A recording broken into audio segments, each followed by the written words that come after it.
इस अजीब सी दुनिया की खाई में एक लड़का लटका हुआ था और वो कोई और नहीं डेमन था। डेमन नीचे नहीं गिरा था। उसने एक टहनी का सहारा ले लिया थे, जिससे वो गिरा नहीं था लेकिन बीच में लटक गया था। डेमन की हालत खराब हो रही थी। सिर्फ कुछ ही देर में वो नीचे गिर जाता। अगर वो खुद को ना बचाता, ऊपर से कोई यहाँ था भी नहीं हुए जिससे मदद ले सके। डेमन को काफी चोट भी आ चुकी थी, लेकिन अब हिम्मत हारना सिर्फ बेवकूफ़ी थी। और अगर ये बेवकूफ़ी डेमन करता तो उसको पता था उसकी जान भी इससे जा सकती थी। डेमन ने हिम्मत करके ऊपर देखा और धीरे धीरे कदम बढ़ाता ऊपर की तरफ चलने लगा। डेमन को पहाड़ चढ़ने की वैसे तो अच्छी नॉलेज थी, और ये सब भी उसने अपने शौक के चक्कर में सीखा था, वरना सबको यही लगता था डेमन के पास इतनी शक्तियां हैं, उसको कुछ भी करने की जरूरत नहीं है। डेमन धीरे धीरे ऊपर की तरफ चल रहा था और आखिरकार डेमन ऊपर पहुंच ही गया था। लेकिन इस बीच उसको ना जाने कितनी चोट लगी थी। डेमन का हाल बुरी तरह खराब हो चुका था। डेमन बहुत गहरी गहरी सांस लेते हुए बोला, पानी दो, कोई मुझे पानी। डेमन के तड़पने से फिर से उस आदमी की आवाज गूंजी, लेकिन इस बार आवाज में हंसी नहीं थी। इस बार वो आदमी थोड़ा धीरे से बोला, प्रिंस, टाइम बहुत कम है। अगर आप नहीं उठे तो समझ लीजिए आप क्वीन को हमेशा के लिए खो देंगे, इसलिए प्लीज। डेमन ने उसकी बात सुनी और फिर से हिम्मत करके खड़ा हो गया। इस वक्त डेमन कहीं से भी वो डेमन नहीं लग रहा था जिसकी आंखों में हमेशा एक चमक होती थी। इस वक्त डेमन की हिम्मत टूटती थी। वो आदमी फिर से बोला, प्रिंस, मुझे नहीं पता उसे के बाद मेरी जान जाएगी या नहीं जाएगी, लेकिन अब मैं इस दुनिया के नियम खिलाफ जा रहा हूं।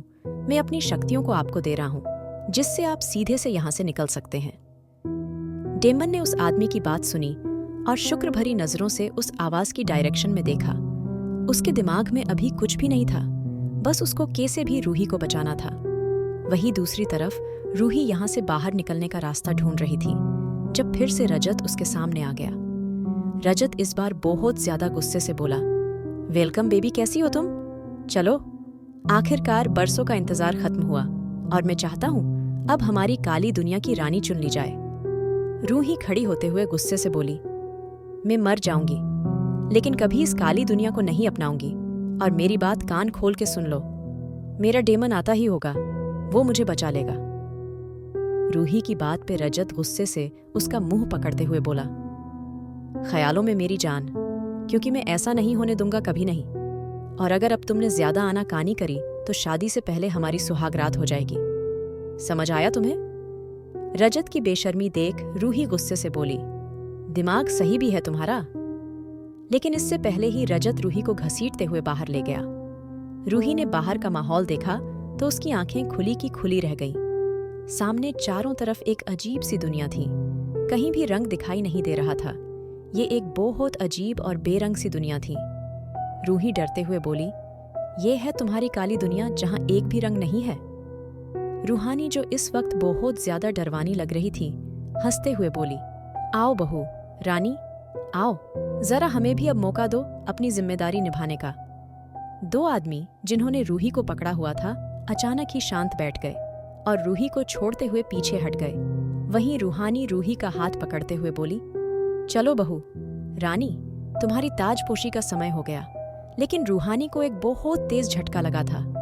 रूहानी गुस्से से बोली, तुम्हारा हाथ पकड़ के मुझे अजीब क्यों लग रहा है? रूही समझ गई थी ये उसकी उंगली में पड़ी रिंग का कमाल है। रूही दिल पे हाथ रखते हुए बोली, थैंक यू सो मच महारानी क्रिस्टन, आज आपकी वजह से मैं अपनी रक्षा कर पाऊंगी। महारानी क्रिस्टन और बाकी सब अपनी शक्तियां देके रूही की अंगूठी के जरिए शक्ति दे रहे थे। रूही शांति से बोली, तुम्हें जितनी कोशिश करनी है कर लो, लेकिन मैं तुम्हारे हाथ नहीं आऊंगी। रूहानी हंसते हुए बोली, मतलब उस क्रिस्टन ने तुम्हें इस अंगूठी से शक्तियां दी है? रूही को खामोश देख के अचानक ही रूहानी हंसते हुए बोली, तो क्या ख्याल है तुम्हारा रूही, तुम्हारे उस महल में हमारी निया भी है ना, तो मैं क्यों ना अपनी शक्तियों से उसको मार दूं? रूहानी की बात सुन के रूही गुस्से से बोली, पागल हो गई है आप? दिमाग भी ठीक है आपका? रजत रूही को घूरते हुए बोला, शट अप मेरी जान, अब मैंने भी बहुत सोच समझ के फैसला लिया। अगर मतलब के लिए अपने को बलि चढ़ाना पड़े तो उसमें गलती नहीं है। रूही की आंखों से आंसू आ गए थे। रूही गुस्से से बोली, कितने गिरे हुए हो? तुम कम से कम अपनी बेटी के बारे में तो सोचो। रूहानी हंसते हुए बोली, तुम्हारे पास बहुत कम टाइम है, रूही जल्दी फैसला लो। रूही ने आंखों में आंसू लिए उस रिंग को घूरते हुए बोली, आई एम सॉरी महारानी क्रिस्टन, लेकिन मैं इतनी भी सेल्फिश नहीं। अपने लिए किसी मासूम की जान दे दूं और एक रानी के लिए सबसे जरूरी यही है। रूहानी गुस्से से बोली, जल्दी करो।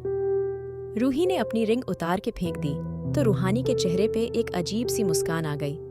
रूहानी ताज उठाते हुए बोली, चलो रूही संभालो अपना राजपाट, इस काली दुनिया की कमान। रूहानी जैसे ही रूही के सर पे ताज रखने वाली थी, अचानक ही उसके हाथ पे एक पत्थर गिरा, जिससे वो ताज बहुत दूर जा गिरा और किसी की बहुत तेज आवाज फिर से गूंजी, इतनी भी क्या जल्दी है रूहानी?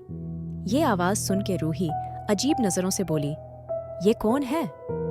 लेकिन अगले ही पल किसी ने रूही को पकड़ के अपनी तरफ खींचा तो रूही उस आदमी के गले जा लगी। रूही को किसी अपनेपन की खुशबू का एहसास हुआ तो रूही ने उसको और ज्यादा कस के पकड़ लिया। रूही के मुंह से अचानक निकला डेमन। रूही ने नजरें ऊपर करके देखा तो डेमन गुस्से से उसको घूर था। डेमन रूही के होठों पे हल्की सी किस करते हुए बोला, तुम्हें तो मैं बाद में देखता हूं, फिलहाल इनसे निपट लूं। इतना कह के डेमन ने रूही को खुद से दूर करा और गुस्से से आगे बढ़ गया। क्या डेमन रूही को ले जाएगा अपने साथ या फिर से नई चाल चलेगा रजत? डेमन गुस्से से रजत की तरफ बढ़ा और उसका चेहरा पकड़ते हुए बोला, बहुत शौक है ना तुझे? मेरी रूही को हाथ लगाने की हिम्मत कैसे हुई तेरी? आज तक मैंने उसको किसी को देखने नहीं दिया और तू इसको डायरेक्ट उठा लाया। डेमन की बात सुन के रजत आगे आते हुए बोला, अब तो लड़ाई टक्कर की होगी, बहुत शौक है ना तुझे? रूही काली दुनिया की रानी बनेगी और बन के रहेगी कुछ भी हो जाए। डेमन गुस्से से बोला, अगर तेरी इतनी औकात है तू अब रूही को मेरे सामने हाथ लगा के दिखा। रजत हंसता हुआ बोला, रूही बेबी क्या ख्याल है तुम्हारा? निया का काम तमाम कर दिया जाए? रूही जो अभी तक हैरान सी थी गुस्से से बोली, नहीं बिल्कुल नहीं, डेमन निया को मार देगा, ये प्लीज तुम इससे दूर रहो। डेमन ने रूही को गुस्से से घुरा और चिल्लाते हुए बोला, अगर तुमने एक कदम भी आगे बढ़ाया तो मैं इससे पहले तुम्हें बताऊंगा। इस बार रजत नफरत से बोला, रूही अगर तुम अगले 1 मिनट में मेरे पास नहीं आई तो भूल जाना, निया जिंदा रहेगी। रूही अब बिना कुछ बोले रजत की तरफ बढ़ने लगी, लेकिन अगले ही पल डेमन ने उसको पकड़ लिया।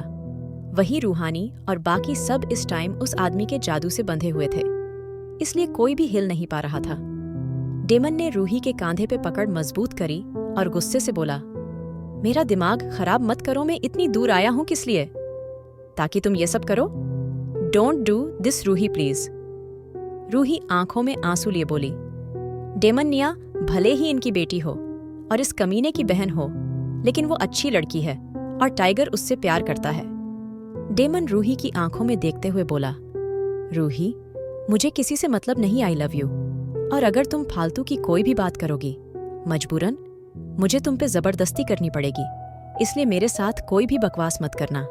जितना कह रहा हूं उतना करो। तुम्हारा अभी वैम्पायर लोक पहुंचना जरूरी है। तुम चाहती हो वहां की रानी कोई और बन जाए? तुम इस बुरी दुनिया में रहना चाहती हो? रूही आंखें नीची करके बोली, हाँ मैं रहना चाहती हूँ, मैं बनना चाहती हूँ यहाँ की रानी। रूही की बात सुन के डेमन ने उसके कांधों को पकड़ा और उसकी गर्दन पे अपनी उंगली रख के उसके होंठों को अपने होंठों से जोड़ लिया। डेमन धीरे धीरे रूही को किस कर रहा था और रूही डेमन की किस में घुलती जा रही थी। थोड़ी देर में रूही बेहोश हो गई थी। डेमन अब रजत की ओर देखते हुए बोला, अब तुझे जो भी करना है करके दिखा। ये रही रूही और मैं अपनी बीवी को यहां से लेके जाऊंगा। रजत गुस्से से डेमन की तरफ बढ़ने लगा और दूसरे ही पल रजत ने डेमन को दूर धक्का दिया और डेमन हंसते हुए बोला, तो ये तेरी ताकत? रजत डेमन की तरफ बढ़ता हुआ बोला, अगर हिम्मत है तो बिना ताकत के लड़। मेरी माँ और मेरे आदमियों को तूने अपनी ताकत में बांधा है ना? बिना ताकत के लड़, तब मैं मानूं तू कहीं का राजा है। डेमन हंसते हुए बोला, मैं राजा हूं या नहीं इसका प्रूफ मुझे तुझे देने की जरूरत नहीं है, लेकिन हाँ एक बात है जो तूने सही कही, तुझसे मैं ताकत से नहीं लड़ूंगा, बिना ताकत के लड़ूंगा, लेकिन तेरी माँ और तेरे लोगों की सजा जो होगी उसके लिए खुद को तैयार कर ले। इतना कहकर डेमन ने रजत के मुंह पे एक जोरदार मुक्का मारा और रजत वहीं गिर गया। अगले ही पल दोनों बुरी तरह लड़ने लगे थे, लेकिन बिना ताकतों के भी डेमन ने रजत को बुरी तरह हराया था। रजत नीचे पड़ा था और उसके पूरे चेहरे से खून बह रहा था। वही डेमन ने उस आदमी को इशारा करा और गुस्से से बोला, इन सबको छोड़ दो। डेमन के कहते ही उस आदमी ने सबको अपने जादू से खोल दिया। रूहानी ने रजत का हाल देखा तो गुस्से से चीखी, खत्म कर दो इसको अभी। रूहानी जैसे ही रूही की तरफ बढ़ने लगी, अचानक उसको करंट लगा। डेमन ने रूही को एक चक्र में लेटा दिया था जिसके उसने अपने जादू से बंद करा था, इसलिए कोई भी उस तक पहुंच नहीं पा रहा था। डेमन रूहानी के आदमियों से लड़ने लगा था और अब वो भी इधर उधर गिर के खत्म हो चुके थे। अब सिर्फ रूहानी बची थी और डेमन के कदम उसकी तरफ थे। डेमन हंसते हुए बोला, तो काली रानी, तुम्हें तो बहुत ज्यादा घमंड था ना। तुम तो कहती थी तुम्हें कोई नहीं मार सकता और मेरी रूही को तुम अपनी दुनिया की रानी बनाना चाहती थी। तुम्हें लगा ये इतना आसान होगा, उसमें सांसें बसती हैं। तुम्हें लगा भी कैसे तुम एक राजा से उसकी ताकतें छीन लोगी। डेमन ने इतना कह के रूहानी की तरफ एक आग का गोला उछाला, लेकिन रूहानी ने अपने जादू से उसको डेमन की तरफ उलट दिया। डेमन एकदम पीछे हट गया। डेमन ने इस बार फिर रूहानी की तरफ एक गोला उछाला, जिससे रूहानी बच गई। रूहानी हंसते हुए बोली, काली रानी हूं मैं, तुम मुझे कभी खत्म नहीं कर सकते, कभी नहीं। रूहानी की बात पे उस आदमी की आवाज फिर से गूंजी, ये सच कह रही है प्रिंस, आप इसको कभी खत्म नहीं कर सकते, ये अमर है। डेमन गुस्से से बोला, मतलब अब मैं इसको कैसे खत्म करूंगा। रूहानी हंसते हुए बोली, बच्चे हो तुम, अभी छोटे बच्चे, इसलिए मुझसे भिड़ने की सजा तो मिलेगी ही, तैयार रहना अब। रूहानी इतना कहते ही गुस्से से उसकी तरफ बढ़ने लगी। डेमन ने चारों तरफ नजरें दौड़ाई और रूहानी को मारने का उपाय सोचने लगा, लेकिन उसको कुछ भी समझ नहीं आ रहा था। लेकिन डेमन के दिमाग में कुछ आया। डेमन ने वो ताज उठाया जो को रूही को पहनाया जा रहा था। डेमन ने वो ताज लेके अचानक ही अपने सर पे पहन लिया और ताज पहनते ही रूहानी की आंखें फटी की फटी रह गई। रूहानी बुरी तरह चीखी, नहीं तुम ये नहीं कर सकते, नहीं। लेकिन उससे पहले डेमन वो ताज पहन चुका था और अचानक ही रूहानी उसके आगे झुक गई। रूहानी डेमन के आगे झुकते हुए बोली, काली दुनिया राजा को मेरा प्रणाम। रूहानी के इतना बोलते ही वो आदमी भी हैरान रह गया और डेमन कुछ सोचने लगा। फ्लैशबैक। डेमन ने जब उस किताब में काली दुनिया का रास्ता खोजा था, तभी उसने उस किताब में एक और चीज पढ़ी थी, और वो थी उस ताज के बारे में। काली दुनिया का ताज बरसों से एक औरत को पहनाया जाता है और फिर वो औरत उस दुनिया में राज करती है। लेकिन अगर काली दुनिया का ताज एक राजा को पहनाया जाए तो वो उस दुनिया को अपने हिसाब से पलट सकता है और वो उस काली दुनिया में कैद भी नहीं होगा। लेकिन शर्त ये थी, ये ताज उस दिन ही पहनाया जाता जब इसका मुहूर्त हो, और उस मुहूर्त पे किसी रानी को ताज पहनाया जाना हो और वो मुहूर्त निकल जाए, तब एक राजा उस ताज को अपने नाम कर सकता है। डेमन ने ये बात पढ़ी थी, पर उसको ये ज्यादा जरूरी नहीं लगा था। Flashback and. डेमन कुछ सोचते हुए रूहानी से बोला, आज से तुम्हारी इस दुनिया का राजा मैं हूं और मेरे हिसाब से सब चलेगा। मैं चाहता हूं काली दुनिया का दरवाजा जो दुनिया में जाता है वो हमेशा के लिए खत्म हो जाए और तुम और तुम्हारे आदमी यहाँ कैद हो जाए। डेमन के इतना कहते ही रूहानी हैरानी से उसको देखने लगी। डेमन ने सही किया। इस काली दुनिया का राजा बनके क्या डेमन के आगे आएगी और ज्यादा मुसीबतें? जानने के लिए सुनिए blood lust, seduction of the night.